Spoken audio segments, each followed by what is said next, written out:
Hi there and welcome to my live video. So today I've decided to do something a little bit different. I had this idea to start a series of live videos. So today will be the first in a series, and you'll have to stay tuned for the rest of the videos over the weeks.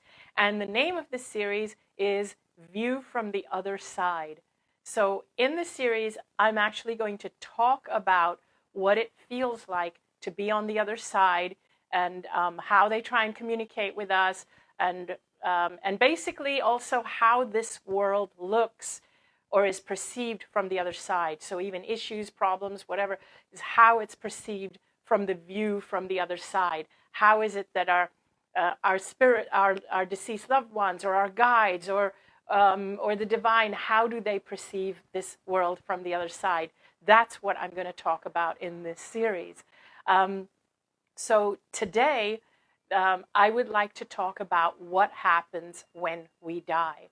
So why do I talk about this subject? I talk about it because I experienced it.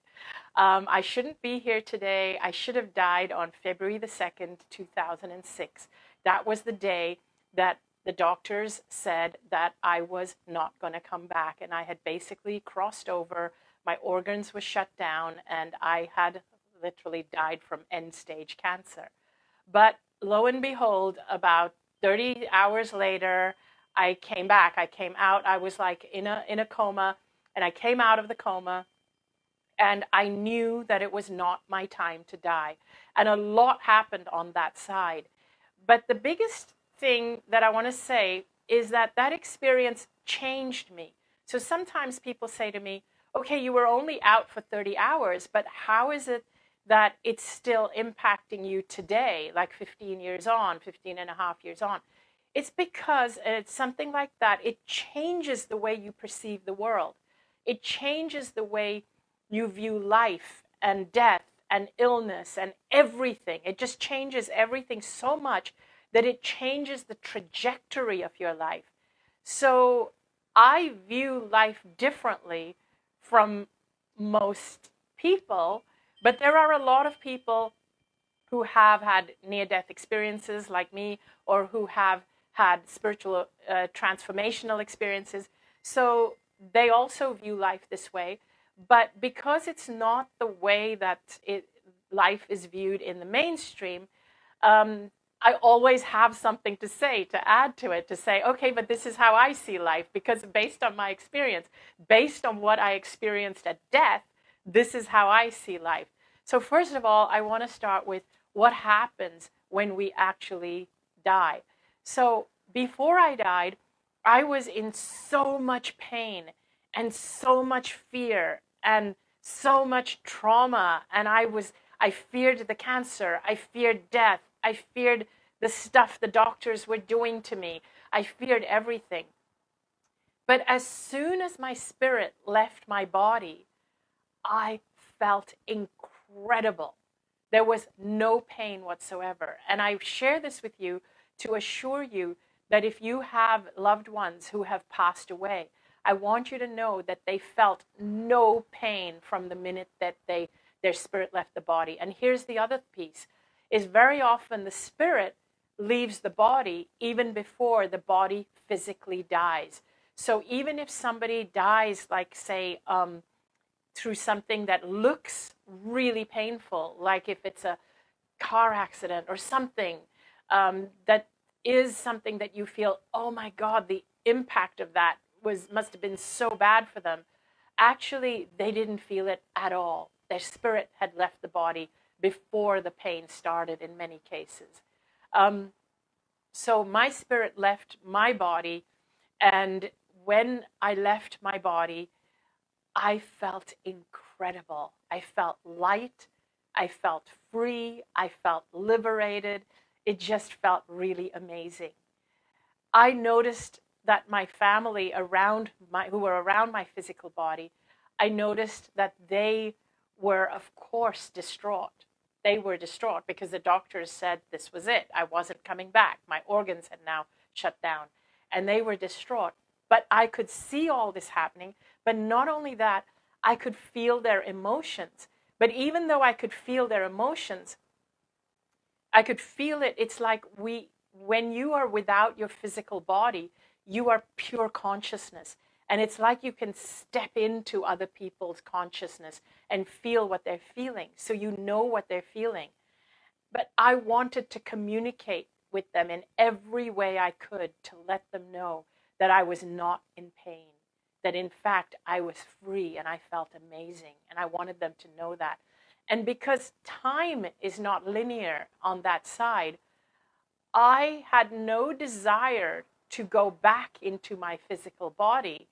At that point, I had no desire because I knew that at the end of their lives, my family, my husband, my mom, my brother, and everyone, all my loved ones, I knew that they would be joining me where I am, and time would pass in an instant on that side. It feels very, very different. Time isn't linear. And when we cross over, we are without our bodies, we are without our gender, our race, our culture. All of that we leave behind. And what crosses over is pure consciousness with everything that we have learned in this life. Everything, like we take with us all the love that we have accomplished or accumulated in this life. And when you've had a near-death experience, you really know what's important. You really know what's important and what isn't. And what I realized is the most important thing are my relationships with people, the love I feel from other people and for other people, and the love I feel for myself. And this is the thing, one of the biggest lessons I learned was that it's super important to love ourselves because we too are a facet of the divine, a facet of God. And in future videos, I'm going to get more into all of that, what it means to be a facet of God and what it means to love ourselves. And I'm going to get more into that. But today I want to talk a little bit more about our deceased loved ones who are on the other side. They are not unhappy. They are not miserable. I know that I came back and I chose to come back because I was given the choice and because I was told it wasn't my time. I want you to know that if you have loved ones that crossed over, please do not feel that they didn't come back because they don't love you enough, because that's not true. Once we're without our bodies, all we feel is pure divine love for everybody around us. We don't hold grudges. And when I said that what crosses over is our pure essence and not our gender, our culture, our race, what also we leave behind is any judgments we have, any hatred we have. All of that is part of duality. That's all here. When we die, we don't feel that level of, whatever it is, whether it's revenge, whether it's judgment, whether it's hatred. We don't feel that on the other side. So I want you to know that if you have deceased loved ones that you didn't get along with, or people that you disliked, or somebody you fought with and they crossed over, they're not holding a grudge with you. They absolutely are not. All they feel for you is pure unconditional love. And bear in mind that they can't communicate with you in the typical way, because even though I wanted to communicate with my family, I couldn't, because I didn't have a physical body. I didn't have vocal cords or a voice or anything. So I knew that if I was going to be there for a while, I would have to figure out creative ways to communicate with my family. And believe me, they do, because my loved ones communicate with me all the time. So look for signs, check out videos I've done about signs and what they are, and create a language with them, which again, I'll get into more in a future video. But please know that they are trying to communicate with you. And one of the ways they do that is by dropping thoughts into your head. Remember I said that when I was on the other side, I could feel what they were feeling. I knew they were in pain. And what I didn't realize at the time is that it takes a while to get used to it, to kind of get your sea legs, so to speak. So it takes a while to get accommodated and to figure it out when you're on the other side. But we are actually able to drop thoughts into the heads of other people. We're kind of able to get into their thoughts. And in actuality, even in physical life, we're able to do that with each other. But we don't always realize that. We're not aware of that because we're not taught that it's the case. And we're taught that, oh, you're crazy if you do that, or it's woo-woo, or it's your imagination. Actually, it's not. When you learn that actually your awareness, your energy can overlap with other people's energies. And you know how when you're really close to someone and you live together with someone, you can literally finish each other's sentences. That's what you're doing. You know how when you know who's on the phone when it rings, when you haven't even looked at the caller ID, and it's not even someone who calls you often, you have connected with their consciousness. Or when you're thinking of someone and they call you in that moment. That kind of thing happens to me all the time. You know, I could say something like that happens to me almost every day, where I could be thinking of someone and I open my emails and there's an email from them. I could be thinking of a song and I turn on the radio and there's that song playing on the radio.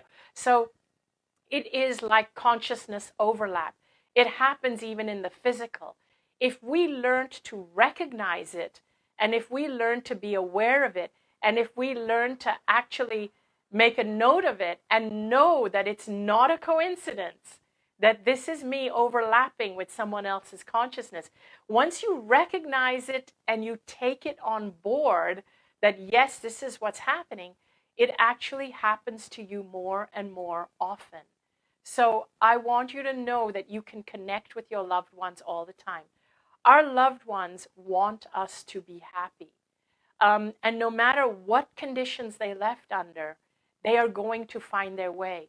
Sometimes people tell me that, what about those who experience hellish NDEs? What about if they cross over and it's unpleasant? Well, let me tell you that when they experience that, I know it feels very real for them, and I don't want to undermine that, but that is still a tendril of something that they've picked up from here, from the physical. Once they let go of every tendril of this physical, they will be fine. When I crossed over, I was surrounded by other entities, by other spirits, by my deceased loved ones. I didn't recognize all of them. I recognized many of them, but not all of them. But I knew they were there to help me, to love me, and to support me through this process of dying. That happens to all our loved ones, no matter how hellish it may feel at the onset. And that may be possible because if you've had a really bad life, if you've suffered a lot of trauma, and if you cross over in a sudden way, you might feel a very hellish existence at first. And then the only reason why we would know someone has a hellish existence is because they've come back to tell the tale. Let me tell you that the ones who don't come back are not in hell. I want to tell you, and I want to reiterate that, as much as you would like, so I know some people try to defend that there's a hell. They would like to believe there is, and they would like to believe that that's where people we hate or murderers and all go to. Let me tell you, there isn't. Because the judgment of who goes where, the judgment is a here thing. It's not a there thing. On that side, there is only love. Only love. Only love. No exceptions. And in another episode, I am going to talk more about the people who are the people who we consider to be criminals and murderers. But once again, I want to tell you that it's a here thing. And over here, if that's what they are, then hopefully we either help them to reform and get that connection back, because people who are like that, people who are murderers or criminals, it's because they're not connected to who they truly are. So either we can create a system that helps them to reform and get connected, or if there's no hope of them reforming, hopefully they go behind bars. But all of that is a here thing. Over there, there is only love, even from the people who have committed the worst crimes. So your deceased loved ones are doing great. They're doing fine. If they haven't come back, it's because either it was their time to cross over, or because they find that they can do more work from the other side. They can love you more unconditionally and support you in a better way from the other side. It's always a more unconditionally loving choice that they make. So, and if they choose to come back, it's because their work here is not complete yet. So that was certainly the case with me.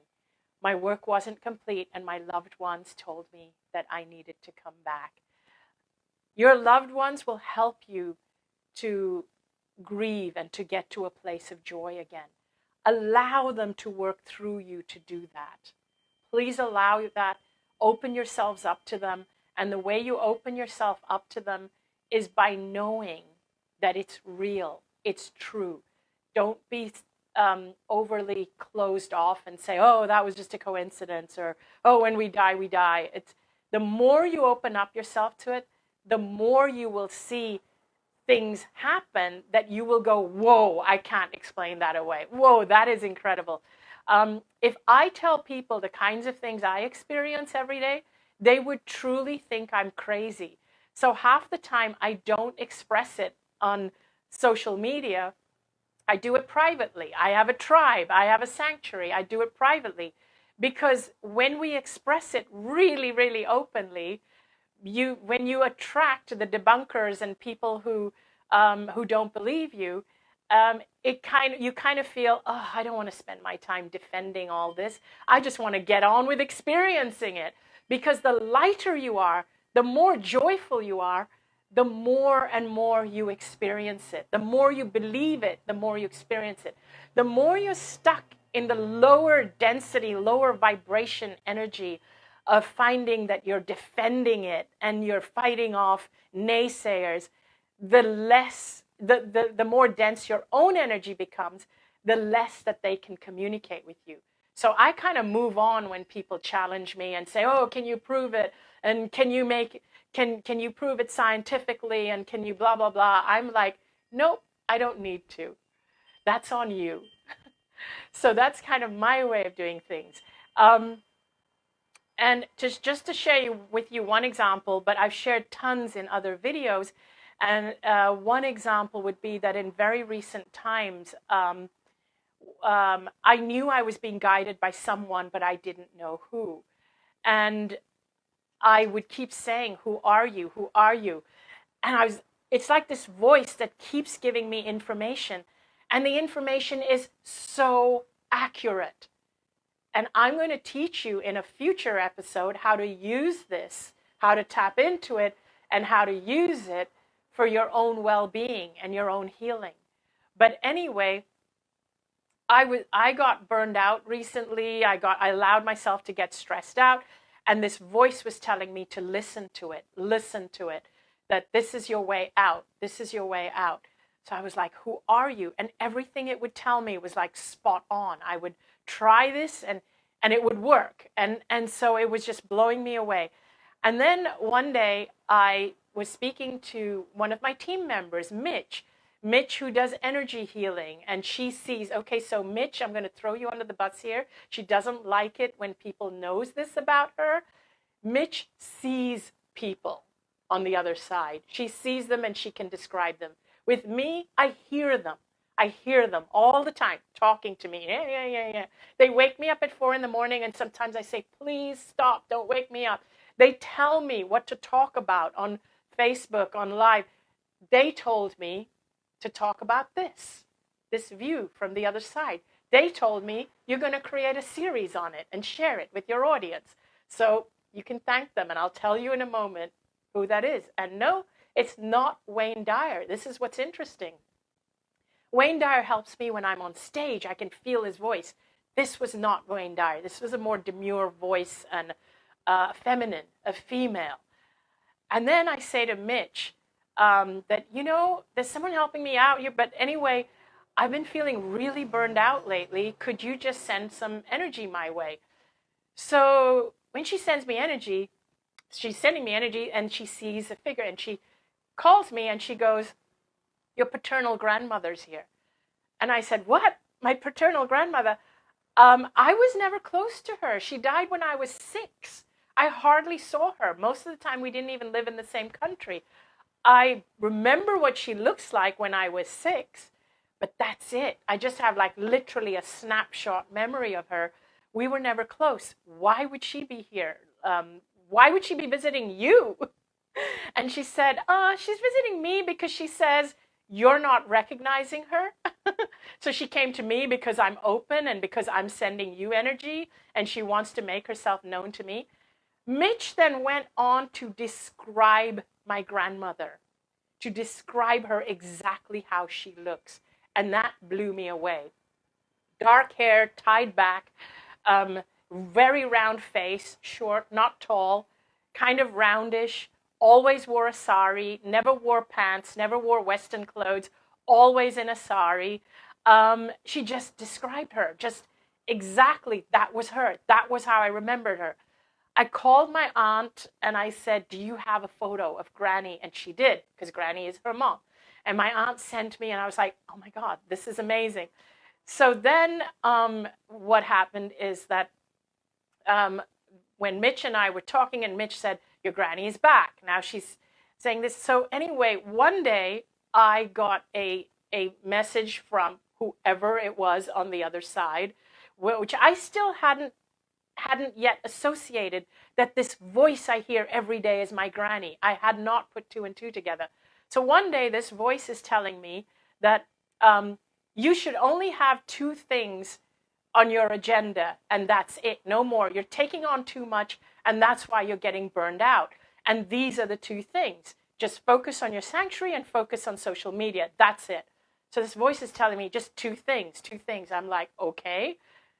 Mitch then contacts me, and she goes, your Granny, she just appeared in front of me again, and she holds out this scheduler, this calendar, and on the calendar there's just 2 things, and she's pointing it out to me, 2 things. And I said, what? I just got a voice telling me I should only focus on 2 things, and you're getting a scheduler. It's Granny. That voice is Granny. And when I established that this voice every day that I hear is Granny, that voice was so overjoyed that it has been talking to me non-stop every day. And it wakes me up in the middle of the night and gives me more downloads about everything, about my health, my well-being, about how to move forward in this world, about just literally everything. And I know now that one of the beings on the other side that was helping me when I crossed over, who I didn't recognize at the time, which I wrote in my book and I wrote everywhere, there were beings on the other side. Now I know one of them was my Granny. And in future episodes, I will give you more things that she's said to me. But anyway, I just had to share that. And real quick, I just wanted to ask Abby, are there any comments you'd like to share? And I know I have to repeat it through my mic because they, yeah. We have a bunch of people who are really enjoying hearing this from you today. Do you want to take a couple questions? So Abby said that, do I want to take a couple of questions? Okay, let's just do 1 or 2 questions. Okay. So one of them is from Lauren. Do you remember the crossing over process, like actually getting to the other side? Like, was it an instantaneous thing or like just walking through a door? Okay, so Lauren's question is, do I remember the actual crossing over process? Was it instantaneous, or was it gradual, or was it like walking through a door? Okay, so for me, it was gradual. At first, it felt like I had 1 foot on each side, and then I was like, oh, this is the dying process.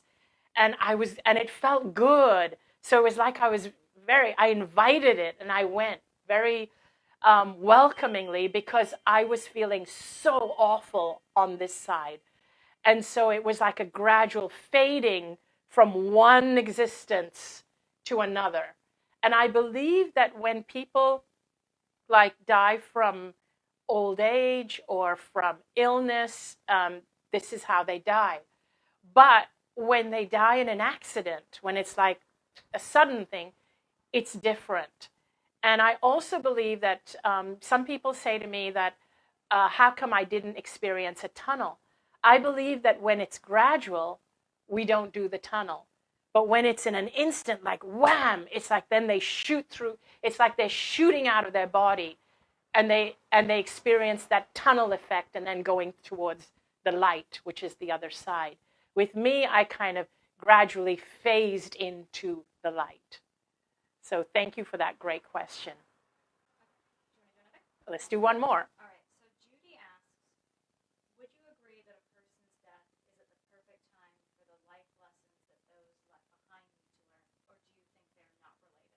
So Judy asks, do I think that a person's death, the timing is related to the life lessons they needed to learn, or is it, or the people who are left behind, or is it not, are the two not related?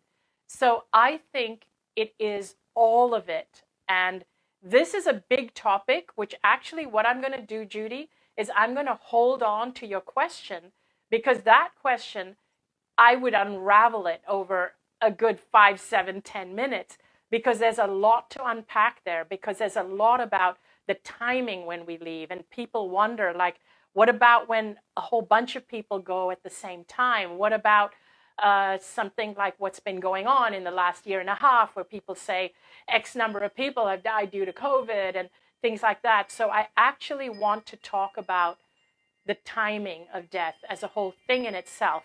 But let me just say one thing, Judy, just to give you something for your question, is that whenever somebody goes, that date is not random.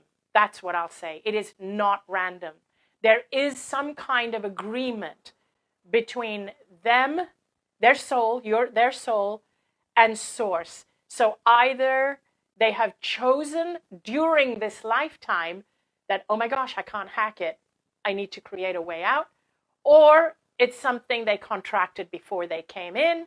But it is, what I will say is that it's not random. I want to say one other thing. There's some chimes behind me that rarely ever chime this much. I know it's Granny. I know it's Granny applauding me. And it's her saying that you go, girl, you go, girl. Because one of the things I felt why she is behind me and why she's chosen to come and be my angel and my guide is because I believe, and this is what I've started to understand, even though I didn't know her in this life, she died young because I was only 6. She was very, very quiet. What I sense from her is that she was repressed. And I am an expression of what she didn't get to express. I am sensing that she was someone who was very connected to the other side and who was not afraid of death and was just done here because she couldn't be all that she could be. And she's seeing what I'm doing, and she just wants to help me and guide me and cheer me on all the way. That's what I'm sensing from my Granny, and that's why she's here with me. So thank you all for tuning in. And remember, I'm going to do more of these, so stay tuned for the next one next week.